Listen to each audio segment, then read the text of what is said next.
It's the Eagle Community Television Forum with your host, Gary Shorman.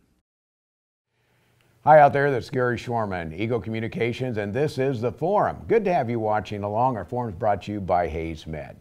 Our guest today is John Thissen, and John is the Superintendent, USD 489, and we were talking, and I was thinking you'd been here a little longer than you had, but you've been at the helm of USD 489 for now 9 months. How's it feel so far? Excellent. I really enjoy the community very much. Coming into the community, any surprises after 9 months? The last time we talked to you, had just gotten here, is a few months into it. Any surprises you've learned or anything you've learned about our community since getting here? Well, no, the size of this community is similar to most of my experience in education. Going from Harrington as the first job as a superintendent, I wondered how it would feel going from that to then back to a similar size, a larger district as superintendent. And what feels good is many of the issues, many of the problems are similar. It's just a matter that they're at a different level, size, that part of it. Many of the items that I stepped into Harrington are the same coming into Hayes, because when I first stepped into Harrington, it was a matter of facilities, of big concern. The community had already been looking at it as far as trying to end up doing something to improve their school facilities, and that's the same coming here at Hayes. It was already work had been done, and the bond election had already been in June, and so quite a bit of similarity as far as stepping into here, just like I did for Harrington. Now you look at that, and coming here, you actually see the bond election taking place, and the community voted down that particular issue. Right. That doesn't mean the problems went away.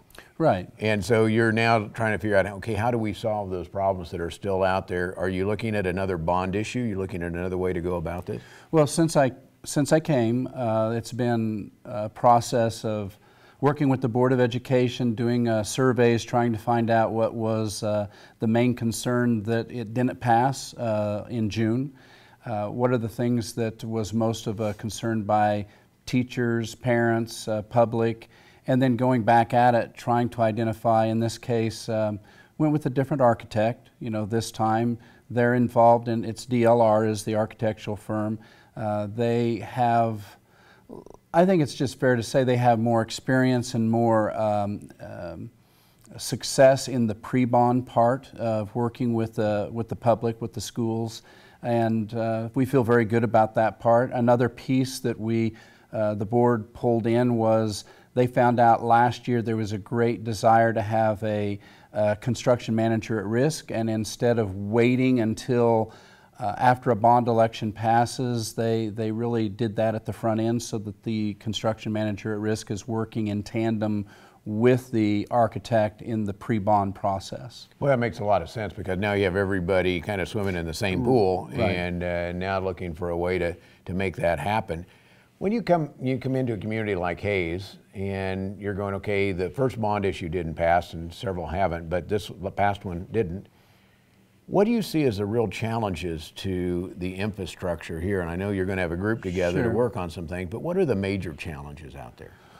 Well, if you're talking about the infrastructure being the facilities itself, yes, I would end up saying that from what I've seen, and even those that have come in to do their analysis of the different buildings, very pleased as far as how these buildings have been kept up. We have a couple buildings that have children in them that are 90 years old. We have, the average I think is 62, 63 years old for our buildings. The newest one is 37 years old.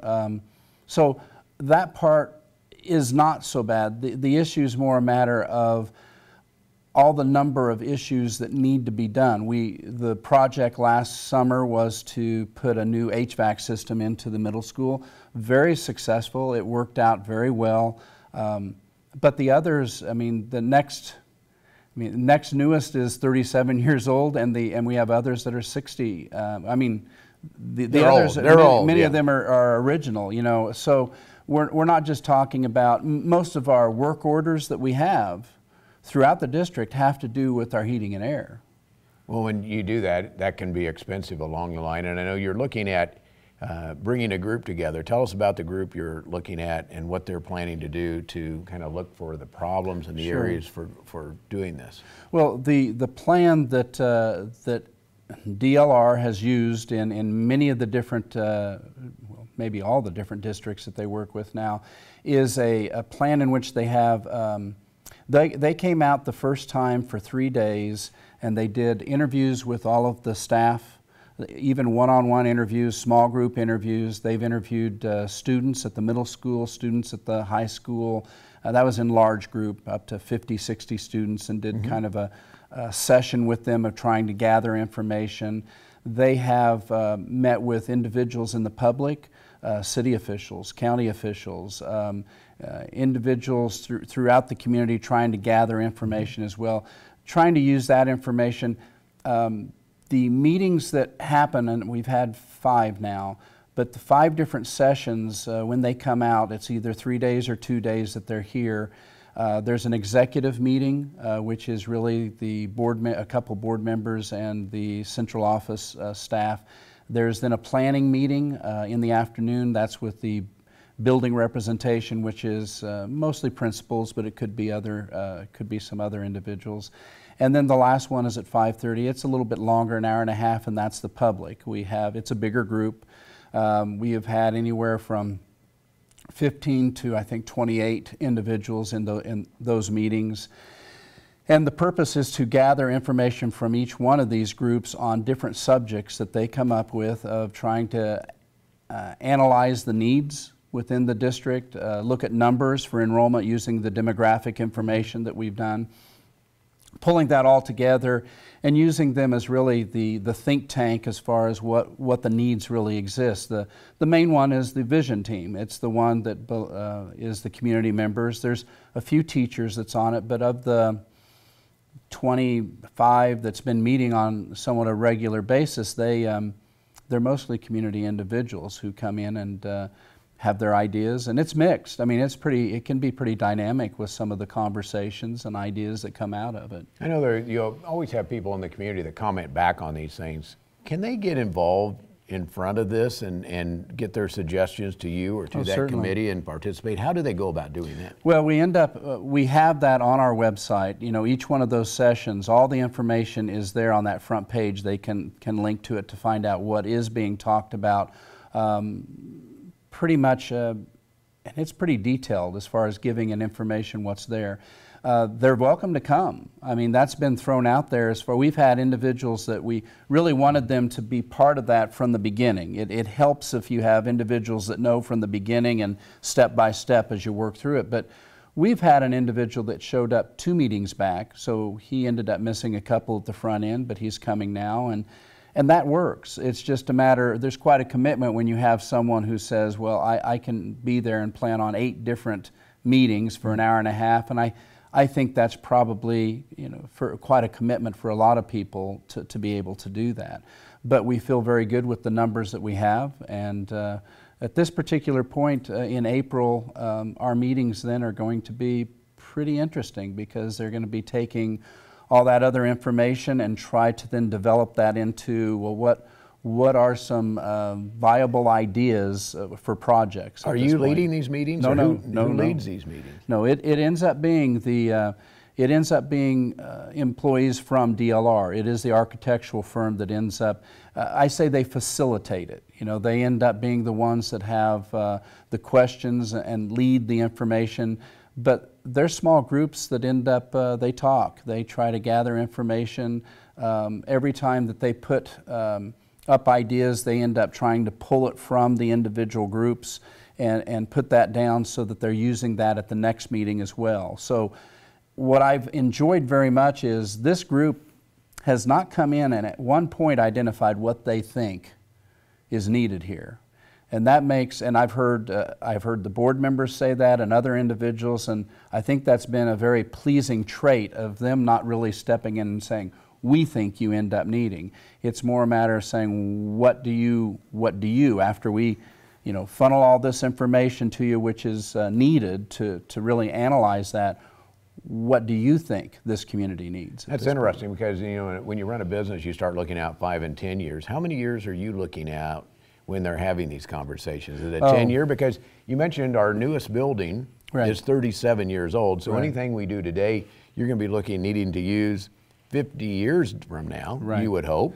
Well, that's a long time from now. You and I may not be working at that. Well, and it is amazing when you end up thinking of, what is that, 35? A child born now is graduating in 2035. And when you end up thinking in the scheme of buildings and having money to really do improvements, that's not far at all. When you're thinking about those students that are in kindergarten right now, how many years is it before they are going to be in the high school and utilizing that space as well? Not long at all. As far as 10 years, they're going to be a junior. So it really is very much a matter of saying how far out. The perfect situation in trying to do a good project is not just a matter of looking at what do we need today. It's a matter of what do we need, as you say, 20, 30, 40 years from now. It's really quite a mistake if you're just looking from the standpoint of what do we need right now. It's more a matter of saying, is what the work we do in the next few years going to satisfy Hayes for 30 years? Well, you know what, there's a term that's come out, it's called 21st century learning. Yes. I've heard that. We're going to take a break and come back and talk about that, and also talk about some of the time frame of these things that you're talking about. Our guest is John Thissen, and he is the superintendent of USD 489. Back with more after this. Hayes Med is your first and best choice for healthcare. They're the only facility providing tertiary level services in this region. With more than 70 physicians and 26 specialties ranging from heart, orthopedic, spine care, cancer, obstetrics and gynecology, wound care, rehabilitation and surgery, including the Da Vinci robotic surgery, Hayes Med is your comprehensive health provider for people throughout Western Kansas. Hayes Med, helping people be healthy. Are you frustrated with Wi-Fi dead zones in your home? It happens when you don't have Pulse, the cutting-edge Wi-Fi solution from Eagle Communications. A Pulse-certified Eagle technician maps your home, then installs a dual-band modem and router, plus discrete access points to deliver wall-to-wall Wi-Fi with no dead zones. Pulse powers all your family's devices in all the places you love to live. Get Pulse, Wi-Fi made simple, only from Eagle Communications. Call today. Welcome back to the second half of our forum program. Nice to have you watching along, and if you would, take a few minutes if you have some ideas, comments, thoughts on future programs. We'd like to hear from you. You can find me at gary.shorman@eaglecom.net. You can also go on to Facebook. We have a Facebook page, ECTV Forum. ECTV Forum. Find us there, friend us there, send us your thoughts and comments. Again, our guest today is John Thissen. John is a superintendent, USD 489. Covering most of Ellis County, but specifically the Hayes area. John, we've had a great discussion about looking forward, but there's been a new term floating around. I've heard it from a couple people, and it's 21st century learning. Right. What is that about? Because you and I were talking about going down the road 20, 30 years. Right. What is 21st century learning? How are you describing that? Well, describing it in reference to facilities. Mm-hmm. I think you can simplify it by saying that we are teaching students, and students are learning in a different way than 20, 30, 40 years ago. So it's different than my one-room schoolhouse with the big chief? A little bit, tablets, yeah, a little bit. Yeah, Okay. The tablets don't look the same. There's, yeah, they look more like this, don't they? Yeah. I like the chief idea, but yeah, that's not the same. But no, it's different enough that the space is utilized differently in the schools. And most of the construction that exists at this time, there's thought given to how do you utilize that space as effectively, efficiently as possible. We are trying to prepare students, not just in the high school for jobs in the future, but the whole process of learning even in the elementary and the middle school and the high school. And that idea of having multiple uses of space, utilizing it so that it can be used with very large groups, very small groups. It's really quite different when you look at it, and I think there's been a lot of excitement by the teachers because the group did come in and do a couple-hour in-service of showing just what that means, what is possible with it. The teachers know full well strategies that are tied, the learning strategies linked to 21st century learning. But this was really a bit different when you end up tying it into facilities and space.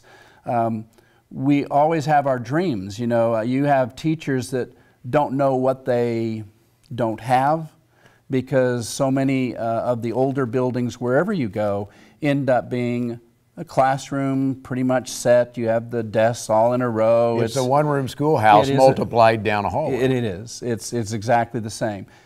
But in preparation for workplaces such as this, or many other jobs here in Hays, that is not the real working world. It's a matter of even cooperative learning, which is not new. Cooperative learning has been in its rise for the last 20 years of trying to get teachers to understand that group learning has its importance, because we believe in teamwork even in the workplaces, that it's not all on one person's shoulders to get a project done. Many times the projects are relied upon a handful of people to work in that particular mode. The architectural workplace, it's interesting when we did visit there to end up seeing how they have it all set up, and it's very much the same idea of the utilization of space is really quite different, and that's what we're trying to. Well, that plays into a lot of things, how the teachers work with that, how you do keep that space current over the next 40 years. And lastly, how do you keep students safe? In today's environment, it's a different world than what it used to be, where you also have to keep students safe. Yeah, our security, safety in the schools is so different at this point. And I would say probably, if it's not all, it's definitely 90-some% of all bond elections that's passed in the last 5 years have had money, a good amount of money that's being placed into entrances design, you know, so it is safer, perhaps camera systems, just a matter of all that, relocation of office space so that there's a better way to end up seeing outside and be safer that way. It's no small challenge when you're looking at how do you provide a 21st century education for our students that really spans over the next 30, 40 years. Right. How do you keep students safe as that grows forward? How do you get teachers involved with that to make that happen? How do you deal with the technology? That's no small feat that you're trying to tackle here. Right. And we do end up, it's interesting with the heating and air system for the middle school. That project had great significance as far as how important just the environment is for learning. I know that we had a situation, I mean, I too lived in that where there was no air conditioning. You know, there was, when I went through school. And the idea of saying, well, you can learn, but the setting is not so good when you have rooms that are just horribly hot. And the setting's not too good when it's horribly cold as well.